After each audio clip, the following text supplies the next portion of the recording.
Hello, Facebook fans and YouTube fans of DX Engineering. It is Thursday afternoon here in the Eastern Time Zone of the USA. It is 1830 Zulu on May 4th, 2023. This show is the Manufacturer's Showcase, and this is where we bring one of the 160 plus manufacturers on and talk about their products. Today, we have a special guest. It's Rod, K8RR from DX Engineering. Hi, Rod. Hi, Tim. How you doing? Good, good. Rod, you have had just a lot of experience with radials and verticals and what makes them work. Um, what have you learned in a nutshell over the years? Boy, I mean, it's such a broad topic, right? I mean, because you could do things a lot of different ways when you put up a vertical and you want to put radials in. Um, One of the things that makes it really handy is the DX Engineering radial plate. That's the DXE R80P3, and that's a stainless steel plate with some hardware. We sell extra hardware. You can there's a vertical flange on it that you can clamp it to a your post that you mount your vertical on. You can mount it below it, and then there's some holes for the clamps. There's also a hole for a bulkhead connector or other type of connector that you put right on the radial plate. And Rod, let me know when you see the radial plate. it's coming up there. You've got that right there on the DX Engineering website. And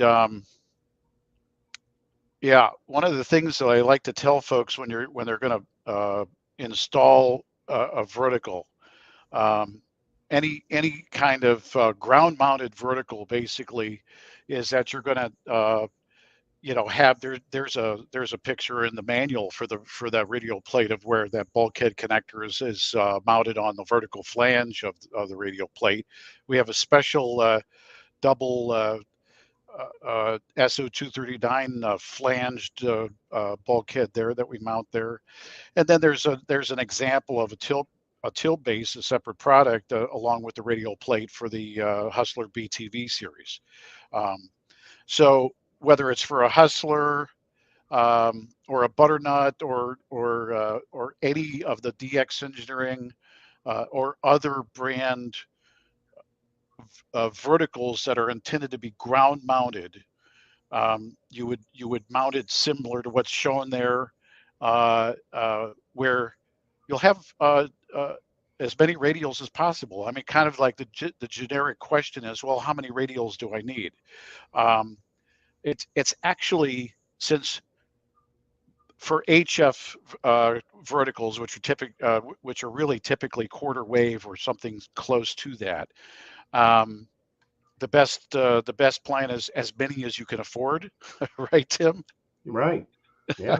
and and the radial plate has 60 holes for 60 uh, stainless steel nuts and bolts with washers to capture your radial wires, and you could actually double them up, and you put in more than 60 radials. I like to go by a sort of a minimum, like a bare minimum of 20 or 30. But whenever I'm putting in a vertical, I usually go at least to 40 or preferably 60 radials. And the more radials you use, the less important the length of the radials becomes. Quarter wave radials is a great rule of thumb uh, for uh, for the lowest frequency that the vertical covers, but in a lot of cases, people don't have room for that. So what I tell those who ask is that you'll put in to your space, your available space, as many radials that, of course, go out in all directions, spread evenly, because that's basically the definition of radials, as you can see there on that image of a DX Engineering radial plate below the high gain high tower. The radials are going out in all directions, evenly spaced, and then each one of them can go out as far as it can in your particular area. If it can go out a quarter wave on the lowest frequency, that's great. If not, let it end. It doesn't, like you can't put it through a tree, and I don't think it's really helpful to wrap radials around a tree if there is a tree in the way. But yeah, for a long time I had 60 25-foot radials connected to my DX Engineering radial plate, and that worked really well for 160 meter inverted L, or for a BTV, or for any of the other kind of vertical wire antennas that I was putting up, vertical aluminum tubing antennas that I was putting up. So we have a complete instruction manual there that can go along with the radio, that comes along with the radio plate. And and yeah, that was kind of, there was some really nice installation. That's an interesting situation there, where the radials, had to like jump through a brick wall and then head out over towards the fence as far as they could. But that is exactly what you would do. And then on the other side there, the radials went as far as they could in the other direction towards the property line. So that's basically the idea. You do as many and as far as you can with the radials that the budget will allow. And then quick hint: mount the radial plate if possible. Like it looks like it's mounted there on a plastic pipe, just about an inch or so above the ground, or above your weed barrier that you put down, or above the gravel, or whatever you put down underneath your antenna. Put that radial plate up just a little bit so that you can access the hardware underneath. You can tighten the nuts and bolts and get a real nice installation there.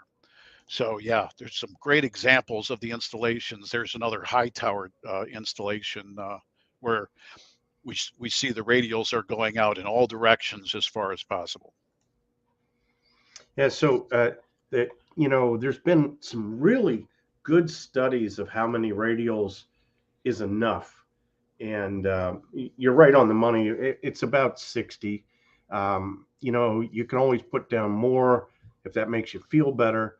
But the great thing about it is that if you put down more, it allows radials to break, and they will over time. That's right. That's right. Eventually, they do break. Now, I wanted to ask you a question about the radials themselves, Tim. I know that traditionally we've recommended, and I've used in the past, the DX Engineering radial wire, which is a black insulated stranded copper, a 14 gauge. But we now have a tin copper solid 16 gauge, and I think that's what you use for most of your antennas, is it not? Yes, yeah. And what I like about the tin copper rod is that it solders up really easy, and so that has been the workhorse here, and several other stations that I know of. And of course, now that we carry it, it just. But there's nothing wrong with the stranded wire. There's no difference in performance. So should not have any trouble with that yet. And kind of back to what I think you're confusing. Oh, I see in the chat they got the DX Commander. Now the DX Commander, stay tuned. But DX Engineering is the plate, and of course we make a lot of, back to the Hustler verticals, Rod. Make a lot of add-ons. That's right. You want to talk about some of the add-ons that we have? Sure. Of course, for mounting the BTV on your post in the ground, to make it easier to tilt it down, to make the tuning adjustments to the trap sleeves that you will have to make when you have a really good radial system on a BTV.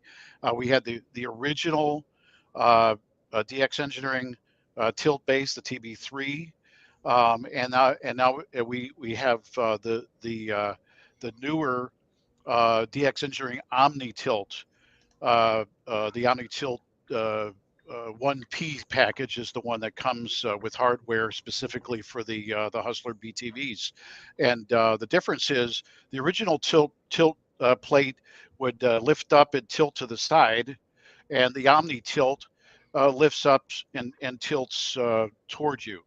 And so, given the different situations, different installations, one is going to be better for you than the other, perhaps. The Omni Tilt is a little beefier. It has 2 pivot points instead of 1, and it does work very nicely. That's the one I've moved to for my BTV installation. The other things that we have for the BTVs are the DX Engineering add-on kits for 17 and 12 meters. We even have one for 60 meters. And almost a default item that you should get when you buy a BTV is the DX Engineering AOK DCF. That's an add-on kit bracket that mounts at the bottom. It's a direct coax feed SO239 with a little link and a ring terminal, so that you can connect a PL259 coax cable directly to the base of the BTV. Yeah, here's the. Do you see the 17-meter add-on? We don't have up. It's coming up. There it is. There's the 17-meter add-on, and we have one that's very similar to that. That can be put facing the opposite direction for 12 meters. And the orientation of the add-on kits would be slightly different depending on which tilt base you have, and also the add-on direct coax feed bracket with the SO239 to put onto the base, which is right there. It was just up a little bit there. There it is. That direct coax feed add-on that could be actually turned to the side. It could be mounted so that it's straight out, or turned to one side or turned to the other side, depending on which tilt base you use and the orientation of your radial plate and your feed line and so on. So yeah, we've got a fantastic lineup of products. Even some nice wing nuts for the different tilt bases to make it easy to put those up and down. And now Tim's showing the great high performance installation and assembly manual that we feature. We actually include with every purchase of a 4 or 5 or 6 BTV, and it has an exhaustive amount of information about all the different items that we've been talking about for that particular antenna installation. You know, Rod, what I like about this manual is you can download it for free, and so you know, if you lose it or whatever, or need another copy, you can always download it and print it at home for free. And it has so much information about the BTV series of verticals and how to best use all the parts that we have that add on to this. I mean, you talk about a value, Rod, you know, as far as a multi-band antenna, you know, these things don't cost a whole lot of money, and you can add on the kits, and for a couple $100, you're in business. Yeah, it could be a really nice system when you have the especially the DX Engineering radial plate, and then one of the tilt bases for the ease of tuning. Yeah, once it's all said and done, yeah, you spend several $100s, and then you have a great multi-band antenna that covers several bands, especially when you put the add-ons from DX Engineering. It's a great deal. No, it's that is just super, and thanks so much. I mean, we could spend hours going through this thing, you know, and it's a lot of fun because you know, it's still kind of a kit. You have to put this stuff together, and then when you the magic, you know, when you hook it up to your coax and hook it up to the rig and it works, Yeah. And, that's really It's a that's, real joy to be able to have a really great working HF antenna, and the effort is worth it, because when you have the right amount of radials on that ground-mounted HF vertical, um, when you have the right kind of connections, yeah, they really work well. they It's pretty special, it can be really a lot of fun. speaking of verticals, I want to go back to the Bouvet, the expedition, and they had Terry had given the Bouvet team a 30-meter vertical that we make, here at DX Engineering, and they put it up, and it lasted through all those storms, and accounted for a lot of the QSOs that they made. And I see Steve N2 Alpha Juliet is on with us today, and Steve was the pilot for 3Y0J, and Oh, wow, great here in job, the Steve. U.S. And so it's always good to have Steve on. Well, Rod, it's time for us to go back to the phones and the emails and get things ready for Hamvention, because that's right around the corner. Oh, we've got some great new stuff coming out as we speak, Tim. Yep. I can't wait for folks to see the new catalog and to see our new setup at Hamvention. It's really going to be exciting. Yeah, going to be great. Rod, thanks so much for coming on today, and thanks to all of you, the viewers out there, for taking a look at this show today. And if you have any questions, just email us at dxengineering@dxengineering.com. Until next time, 73 from DX Engineering.